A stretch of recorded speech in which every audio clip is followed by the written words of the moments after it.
ಚುನಾವಣೆ ಟೈಮಲ್ಲಿ ಅದನ್ನು ವಿವಾದ ಮಾಡಿದ್ರು. ಅವ್ರದೇ ಅಧಿಕಾರದಲ್ಲಿದ್ದಾಗ ಅತಿ ಹೆಚ್ಚು ನೋಟಿಸ್ಗಳನ್ನು ಕೊಟ್ಟಿದ್ರು ಕೂಡ ಅವರು ನಮ್ಮ ಮೇಲೆ ಗೂಬೆ ಕೂಡಿಸುವಂಥ ಕೆಲಸ ಮಾಡಿದ್ರು ಮತ್ತು ಅದಕ್ಕೆ ಕೋಮು ಬಣ್ಣ ಬಳಿಯುವಂಥ ಕೆಲಸ ಮಾಡಿದ್ರು. ಸೊ ಇದೆಲ್ಲ ಮಾಡಿದ್ರೆ ಸಮಾಜ ಸೌಹಾರ್ದತೆ ಕೂಡ ಹಾಳಾಗುತ್ತೆ ಮತ್ತು ಸಂವಿಧಾನಕ್ಕೂ ಕೂಡ ಧಕ್ಕೆ ಬರುತ್ತೆ. ಸೊ ಹಾಗಾಗಿ ಇದೆಲ್ಲ ವಿಷಯಗಳನ್ನು ಇಟ್ಕೊಂಡು ನಾವು ನಮ್ಮ ರಾಜಕಾರಣ ಯಾವತ್ತಿದ್ರೂ ಕೂಡ ಸಂವಿಧಾನದ ಪರವಾಗಿರುತ್ತೆ, ಜಾತ್ಯತೀತತೆ ಪರವಾಗಿರುತ್ತೆ, ಪ್ರಗತಿ ಪರವಾಗಿರುತ್ತೆ ಅಂತ ಹೇಳಿ ಈ ಒಂದು ಸಮಾವೇಶ ಮಾಡ್ತಾ ಇದ್ದೀವಿ. ಈಗಾಗಲೇ ಹೇಳಿದಾಗೆ ಶೋಷಿತ ಸಮುದಾಯಗಳ ಒಕ್ಕೂಟ ಮತ್ತು ಬೇರೆ ಬೇರೆ ಸಂಘಟನೆಗಳು ಅವರು ರಾಜ್ಯಾದ್ಯಂತ ಇಂಥ ಸಮಾವೇಶಗಳನ್ನು ಮಾಡಬೇಕು. ನಾವು ಕಾಂಗ್ರೆಸ್ಸಿಗೆ ಬೆಂಬಲ ಕೊಟ್ಟಿದ್ದೀವಿ.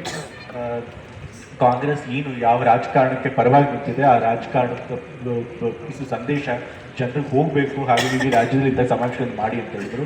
ಮೊದಲನೇ ಬಾರಿಗೆ ನಾವು ಮೈಸೂರು ವಿಭಾಗದಲ್ಲಿ ಮಾಡಬೇಕು ಅಂತ ತೀರ್ಮಾನ ಮಾಡಿದ್ವಿ. ಆದರೆ ಮೈಸೂರಿನಲ್ಲಿ ಈಗಾಗಲೇ ಇಂಥ ಸಮಾವೇಶಗಳನ್ನು ಮಾಡಿದ್ವಿ. ಮೊನ್ನೆ ತಾನೇ ನಾವು ಸ್ವಾಭಿಮಾನಿ ಸಮಾವೇಶನಲ್ಲೂ ಮಾಡಿದ್ವಿ. ಸೊ ಹಾಗಾಗಿ ಮೈಸೂರು ಬಿಟ್ಟು ಬೇರೆಲ್ಲಾದರೂ ಮಾಡಬೇಕು ಅಂತೇಳಿ ನಮ್ಮ ಸಚಿವರಿಬ್ಬರು ಕೂಡ ತೀರ್ಮಾನ ಮಾಡಿದರು.